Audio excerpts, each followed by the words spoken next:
Hello everyone, welcome back, and I'm here to be talking about the first season of this anime called Beastars.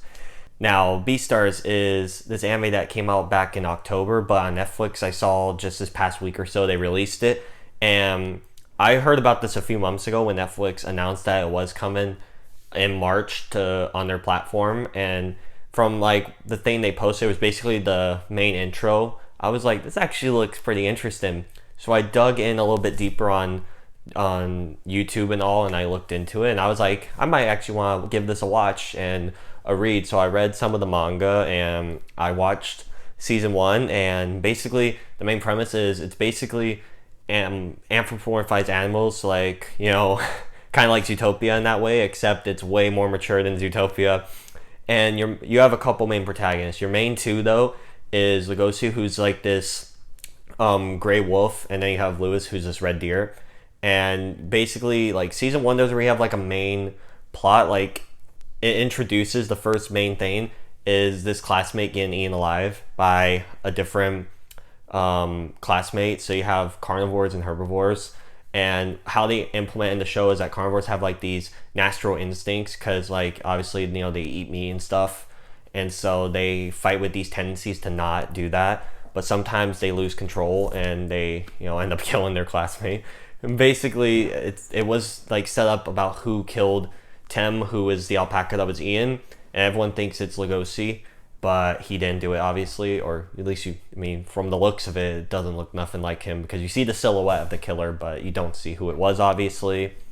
But they kind of just throw that away because with this season, they don't really focus on a main plot. It's just characters and how they're interacting off each other until something crazy happens in the final act, the final few episodes that kicks the plot into high gear. But it follows Legoshi, who has an encounter with this rabbit named Haru, and he doesn't know if it's his instincts because he almost kills her. He resists it, and he doesn't know if he's fallen in love with her or if it's his instincts in a twisted way wanting him to kill her or not.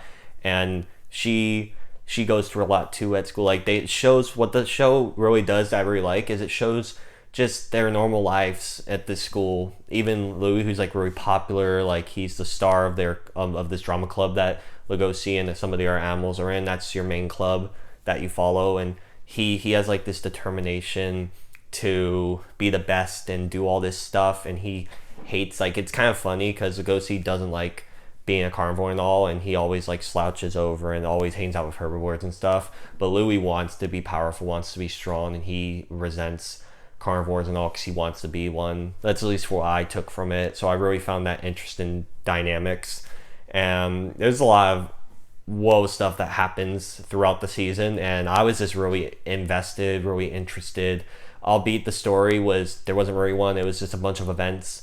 Some of the side characters, like Legoshi's friend, who's a Labrador named Jack, he's in it for a couple episodes. Like, they introduce characters and they don't really play that big of a role in the story. And the main three to focus on is Legoshi, Haru, and Lewis. Those are your main three, basically. They introduce other ones, like another gray wolf named Juno, who gets jealous of Legoshi and Haru and wants Legoshi for her and all. And they have this this panda that becomes like a mentor for Legoshi. I think it's Goshen.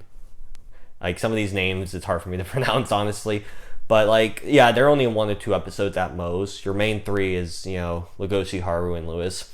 And, like, I mean, going forward, because I heard that at the end they were going to do a season 2. I believe in season 2, like, if they're doing the arc that I know from the manga, I think it'll be so much better. But this is, like, a really nice starting point, really good. They cut out some details that I was disappointed because it would have made some characters' arcs much better, in my opinion. But I know for time you have to cut stuff. But they have some stuff that they easily could have cut that they kept for some reason. I don't get it. But, I mean, it was a really good first season. I thought it was really enjoyable. It was really interesting, really mature. Like, it said TV mature when I clicked on it. And yeah, there's lots of awkward moments, but it was supposed to be like that, so I get it. The main intro, like I said, is a real good intro. Yeah, this was a really good season, guys. If you've heard of this, don't discourage it just because people say it's the quote furry anime.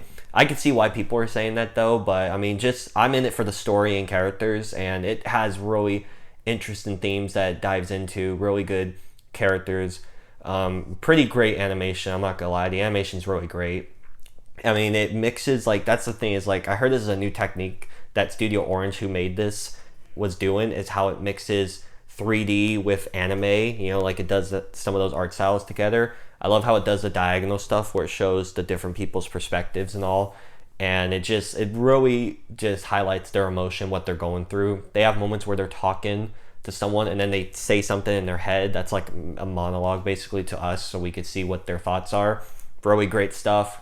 And yeah, this was a really well done show, guys. I highly recommend it. Even if you aren't in anime, like, I'm not huge into anime, but I'm starting to watch some shows like Death Note. I reviewed not that long ago. I thought that was phenomenal, excellent show. And this was really good too. Like, I bet season 2 will be so much better because season 2 has like a concrete main arc that they follow. So that's great. But yeah, this was a nice stepping stone for this series with this characters and this world. I highly recommend giving it a watch, especially if you're stuck in quarantine and you can't really do nothing. So with all that said, those are my thoughts on Beastars Season 1. Have any of you had a chance to even give it a watch? Or what have you been doing during your life stuck in quarantine? If you want to let me know down below in the comment section, that'd be pretty great. And thank you all so much for watching. If you want to hit the subscribe button, that'll be pretty cool. Hit the bell as well to get notified when I upload. And if you want to follow me on Twitter, it's SortaSable or at SableSorta.